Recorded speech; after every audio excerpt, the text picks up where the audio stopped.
আসসালামু আলাইকুম। তুবা রান্নাঘর থেকে আপনাদেরকে স্বাগতম। প্রথমে আমি আজকে মাছগুলো ধুয়ে রেখে দিলাম। ধনেপাতা, কাঁচামরিচগুলো, পেঁয়াজ সবগুলো কেটে রেখে দিয়েছি। মাছ দিয়ে আলু আর কচু দিয়ে আমি রান্না করব। আমি কচুর মুড়া ভালো করে চিকন করে কেটে নিয়েছি, আলু ও সেম সাইজে কেটে নিয়েছি। এবার মাছ আমি লবণ দিয়ে দেব হলুদের গুঁড়ো। এবার ভালো করে মাছ মাখিয়ে নেব। আমার মাখানো হয়ে গেলে এবার আমি কড়াই বসিয়ে নিলাম, দিয়ে দেব সরিষার তেল।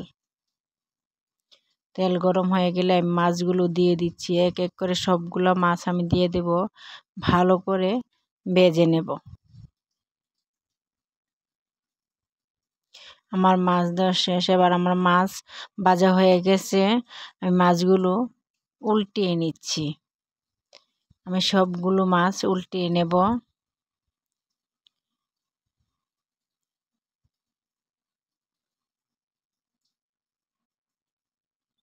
আমার মাছ উল্টানো হয়ে গেছে। আমার মাছ ভাজা হয়ে গেছে, এবার উঠিয়ে নিচ্ছি।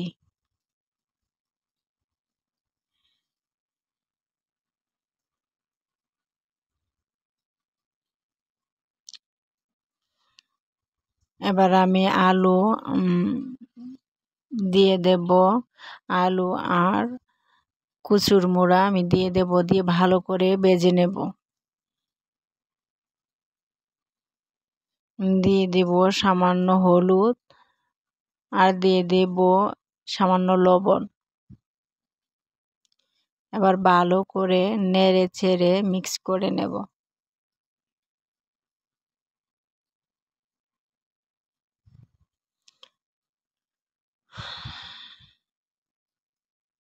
আমার আলু আমার ভাজা হয়ে গেছে।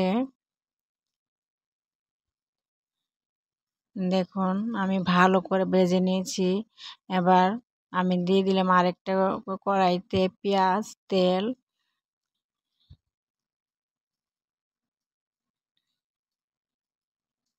ভালো করে নেড়ে চেড়ে নিচ্ছি।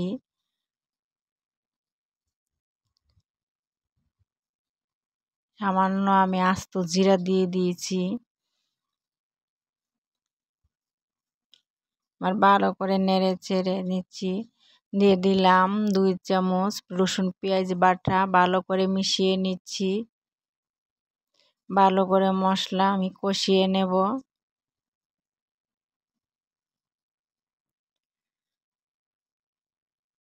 আমার মশলা কষানো হয়ে গেছে। এবার দিয়ে দেব 1 চামচ হলুদের গুঁড়ো, 1 চামচ মরিচের গুঁড়ো। আমি আর একটু মরিচের গুঁড়ো দেব। দিয়ে দিলাম 1/2 চামচ জিরার গুঁড়ো। দিয়ে দিলাম স্বাদ মতো লবণ। এবার অল্প পরিমাণে পানি দিয়ে মশলাগুলো কষিয়ে নেব।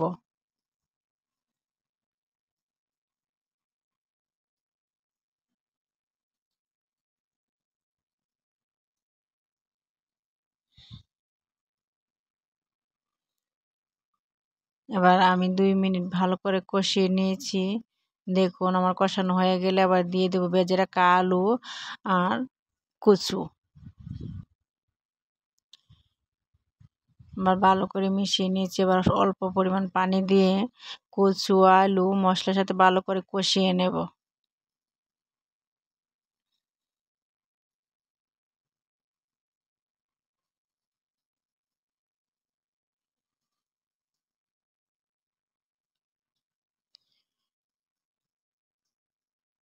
আমি 2 মিনিট কষিয়ে নিয়েছি। এবার দেখুন আমার কষানো হয়ে গেছে। এবার ভেজে রাখা মাছ দিয়ে দেব।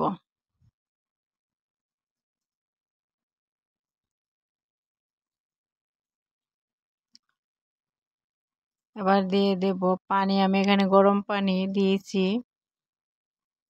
আবার ভালো করে নেড়ে ছেড়ে নিচ্ছি।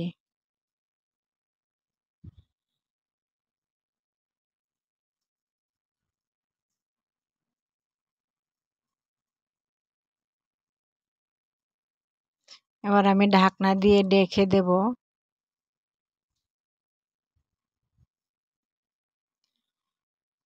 এই দেখুন, আবার আমি একটু নেড়ে দেব।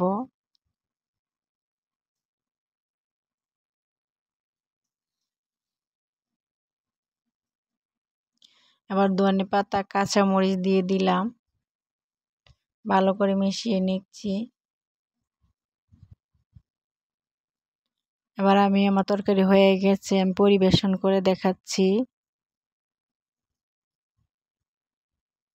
এই দেখুন আমার তরকারি কালারটা কত সুন্দর হয়েছে।